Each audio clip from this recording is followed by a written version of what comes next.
ওই ভদ্র মহিলাকে যদি কখনোই ওনারা ফেরত না পাঠান, মানে এটা হলো কি প্রত্যর্পণ, যদি প্রত্যর্পণ না করেন তাহলে কি আমরা ভারতের সঙ্গে সম্পর্ক রাখবো না? ওই মহিলা কি এক নম্বর ইস্যু হতে পারে? আমি মনে করি না। ওনাকে যদি ফেরত না দেয় আমাদের কি লস হবে? শেখ হাসিনাকে যদি ওরা কখনোই ফেরত না দেয় আমাদের লসটা কি হবে বলেন তো আপনি আমারে? কোনো লস নাই। একজন ভদ্র মহিলার খাওয়া খরচ বেঁচে গেল, ওরা খাওয়াবে দাওয়াবে রাখবে, আমাদের সমস্যাটা কি? এখন এগুলি কোনো বিষয় না। কিন্তু ইস্যুটা হলো কি এখানে জানেন, আমরা যে আবার বলা সম্পর্ক আছেটা কোথায়? আমরা এর মাধ্যমে ওনাদের মানসিকতাটা উপলব্ধি করতে পারি। আমরা তো ওনাদের সঙ্গে বাণিজ্য করতে হবে, আমরা করবো, ওনারাও করবে। ওনাদেরও বিক্রির জন্য জায়গা বাজার লাগবে, আমাদেরও কেনার জন্য জায়গা লাগবে। আমরা একই পেঁয়াজ ভারত থেকে কিনলে আমার লাভ, কারণ এখানে পরিবহন খরচ কম। আমরা তেল ভারত থেকে আমার পাইপলাইনের মাধ্যমে আনতে পারি, পরিবহন খরচ কমে যায়। কাজে এটা আমাদেরও লাভ, আমাদের কোনো সমস্যা নাই। তো আমরা উচিত পয়সায় খামো, গোয়াল নিয়ে আমার কিসের সঙ্গে একটা কথা আছে না, এরকম টাকা দিয়ে কিনে নিয়ে আসবেন, খাবো, প্রবলেম তো নাই কোনো। কিন্তু প্রশ্নটা হলো যদি আমার কাছে বিকল্প থাকে তাহলে আমি যাবো না, কারণ উনি আমার সাথে খারাপ ব্যবহার করছে।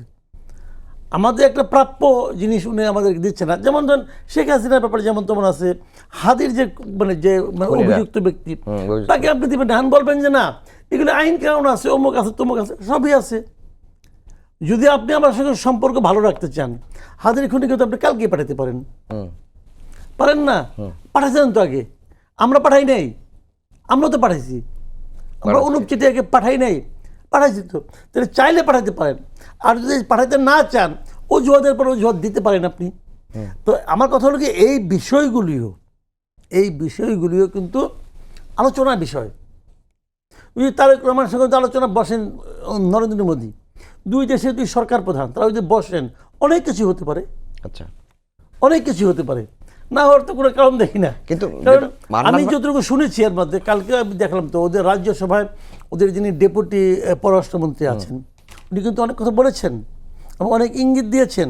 সেটার মধ্যে আমি যে কারণে বলতেছি যে এগুলি হলো গিয়া হয়তো ওনারা বলতে চাচ্ছেন, তারেক রহমানকে লোভ দেখাচ্ছেন, তবু পরে সে বলতেছেন যে আমরা এগুলি করবো, অলরেডি করা শুরু করবে তারা। যেমন অনেকগুলি ক্ষেত্রে ওদের কিন্তু এম্বার্গো ছিল, আমাদের অনেক পণ্য বলছে না এরা এই সীমান্ত দিয়ে ঢুকতে পারবে না, ওই সীমান্ত দিয়ে ঢুকতে হবে, তার মানে ওই ঢুকলে আমাদের লাভ হবে না, তখন পরিবহন খরচ বেড়ে যাবে। আবার অনেকগুলো তারা নিবে না বলেছিল অনেক কিছু আমাদের কাছ থেকে। তো সেগুলি যদি তারা এম্বার্গো উঠিয়ে দেয় তাহলে কি এম্বার্গো উঠিয়ে দিলে আমাদের বিরাট কিছু হয়ে যাবে তা না, কিন্তু এর মাধ্যমে মানসিকতার যে পরিবর্তনটা সেটা কিন্তু ক্রমশ দৃশ্যমান হবে।